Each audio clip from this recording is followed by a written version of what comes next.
আজকে থেকে মনকে শুধু এতটুকু বুঝাবেন, পাইলেও আলহামদুলিল্লাহ, না পাইলেও আলহামদুলিল্লাহ, দিলেও আলহামদুলিল্লাহ, না দিলেও আলহামদুলিল্লাহ, নিজের মন মতো হলেও আলহামদুলিল্লাহ, না হলো আলহামদুলিল্লাহ। এবার আপনার আশেপাশে কিছু মানুষ রূপে শয়তান থাকবে, তারা আপনাকে একটু পুশ করবে, এগুলা কি ধরনের কথা বলছো, তুমি কি হার মেনে গেলে নাকি, তোমাকে যে গালি দিল তোমার মুখটা কেন বন্ধ ছিল, উত্তর দিতে পারো নাই।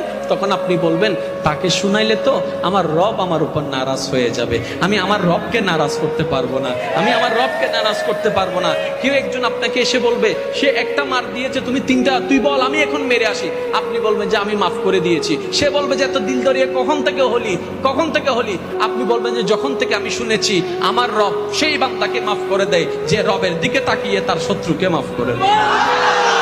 করতে থাকেন না, আসল শান্তি এখানে নয়, আসল শান্তি এখানে। অনেক স্বামী স্ত্রী দেখবেন আপনার এলাকায় একই ছাদের নিচে থাকে ঠিকই, কিন্তু স্বামী স্ত্রীর ভিতর মায়াও নাই, ভালোবাসাও নাই, অনুভবই নেই। কেন জানেন? এই দিলটা যখন আমরা রব থেকে সরাই ফেলছি, আমাদের দিল অশান্তি হয়ে যাচ্ছে।